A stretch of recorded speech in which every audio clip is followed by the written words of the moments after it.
Warum Ungewissheit erschöpft, obwohl nichts passiert. Du wartest auf eine Nachricht, auf ein Ergebnis, auf eine Entscheidung. Vielleicht darauf, dass jemand sich meldet. Vielleicht darauf, dass endlich klar wird, wie es weitergeht.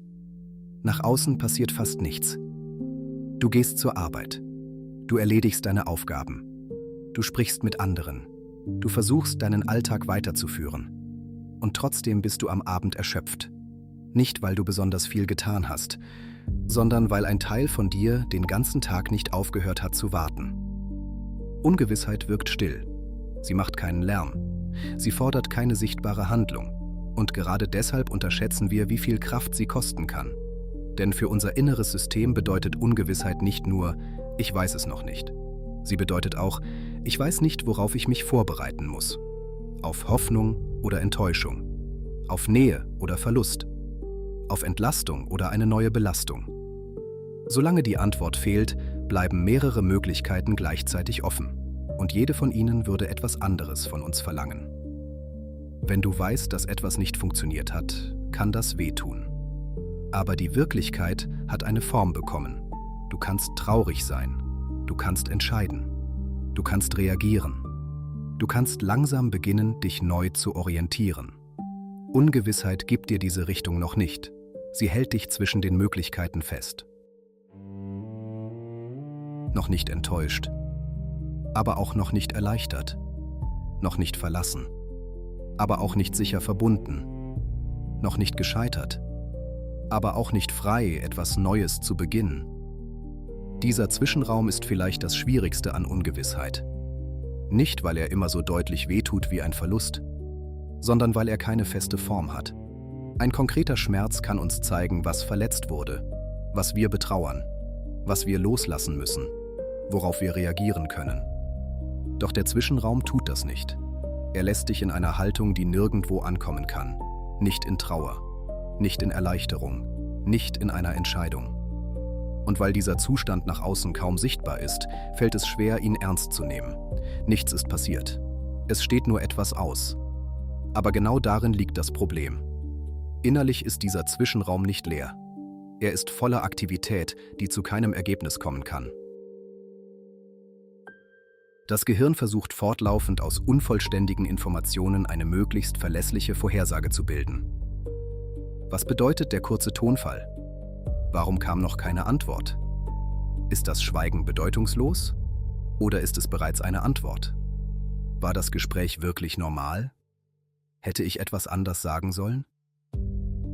Der Verstand kehrt immer wieder zum selben Punkt zurück, weil er vermutet, dort müsse sich noch etwas finden lassen. Ein Hinweis, ein Muster, ein Detail, das endlich Gewissheit herstellt. Deshalb schauen wir erneut auf das Handy, lesen dieselbe Nachricht noch einmal, gehen Gespräche im Kopf durch, suchen im Gesicht eines anderen nach einer Bedeutung, die im Moment vielleicht noch gar nicht erkennbar ist. Dieses Denken fühlt sich häufig wie Vorbereitung an, manchmal sogar wie Kontrolle. Als könnten wir die Enttäuschung verhindern, wenn wir nur früh genug erkennen, dass sie kommt. Doch oft entsteht dabei keine neue Erkenntnis. Das System verarbeitet nicht wirklich neue Informationen. Es prüft dieselben immer wieder. Das Gehirn ist darauf ausgerichtet, Muster zu erkennen und mögliche Entwicklungen vorherzusehen. In einer klaren Situation kann das hilfreich sein. Es nimmt Informationen auf, vergleicht sie mit Erfahrungen und passt seine Erwartungen an. In anhaltender Ungewissheit fehlen jedoch genau die Informationen, die zu einem verlässlichen Ergebnis führen könnten. Der Impuls zu suchen bleibt trotzdem bestehen. Also drehen sich dieselben Fragen weiter. Dieselben Augenblicke werden erneut geprüft.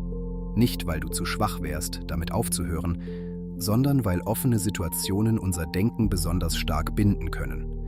Das ist kein persönliches Versagen. Es ist der Versuch eines Systems, Klarheit herzustellen, obwohl im Moment noch keine Klarheit möglich ist. Der Körper befindet sich vielleicht nicht in akuter Gefahr, aber er erhält auch kein eindeutiges Signal, dass er sich vollständig entspannen kann. Etwas könnte noch kommen. Das System bleibt verfügbar, nicht unbedingt in Panik, oft nicht einmal deutlich spürbar angespannt, aber auch nie ganz abwesend. Du liest ein Buch, doch ein Teil deiner Aufmerksamkeit wartet auf ein Geräusch. Du führst ein Gespräch, Doch ein Teil von dir prüft, ob das Handy vibriert hat. Du möchtest schlafen, aber der Kopf versucht noch einmal eine Zukunft vorherzusehen, für die ihm die Informationen fehlen. Selbst Ruhe fühlt sich dann nicht vollständig wie Ruhe an. Denn wirkliche Erholung entsteht nicht nur dadurch, dass wir nichts tun, sie entsteht auch dann, wenn unser Inneres für einen Moment nichts lösen, beobachten oder vorhersehen muss. Ungewissheit kann genau diesen Moment verhindern. Besonders schwer kann sie für Menschen sein, die früh gelernt haben, Veränderungen rechtzeitig wahrnehmen zu müssen. Wenn die Stimmung in einem Raum schnell kippen konnte, wenn Nähe nicht verlässlich war, wenn Entscheidungen anderer plötzlich das eigene Leben verändert haben, wenn Sicherheit davon abhing, kleinste Zeichen richtig zu deuten. Dann ist erhöhte Aufmerksamkeit nicht einfach eine schlechte Gewohnheit. Sie kann einmal eine sinnvolle Anpassung gewesen sein. Wer früh bemerkte, was sich veränderte, konnte sich vorbereiten, konnte reagieren, bevor etwas eskalierte, konnte das Schweigen eines Menschen lesen, bevor daraus etwas anderes wurde. In einer Umgebung, in der das notwendig war, hatte diese Wachsamkeit eine Funktion. Sie hat versucht, etwas zu schützen. Das Problem beginnt erst später. Ein System, das Ungewissheit häufig in Verbindung mit Gefahr erlebt hat, bewertet sie möglicherweise auch in der Gegenwart schneller als Warnsignal. Dann fühlt sich das Warten auf eine Nachricht nicht nur wie Warten an. Es kann etwas von jenem alten Warten in sich tragen. Dem Warten auf einen Stimmungswechsel, auf einen Rückzug, auf eine Reaktion, von der zu viel abhing.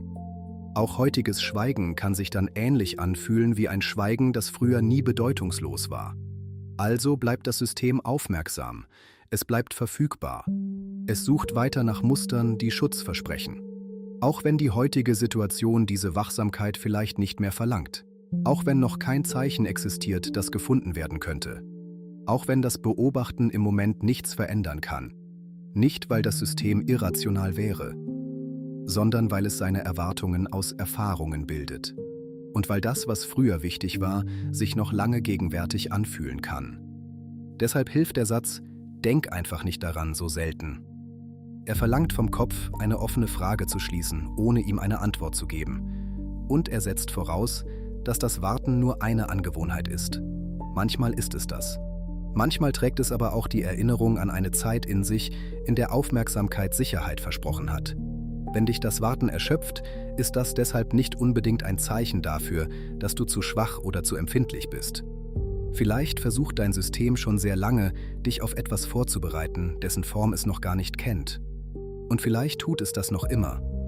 Nicht, weil gegenwärtig tatsächlich Gefahr besteht, sondern weil es noch nicht vollständig gelernt hat, dass Ungewissheit nicht immer eine Warnung ist. Manchmal ist sie nur das. Noch keine Antwort. Noch kein Ergebnis. Noch keine Entscheidung. Nicht Achtung.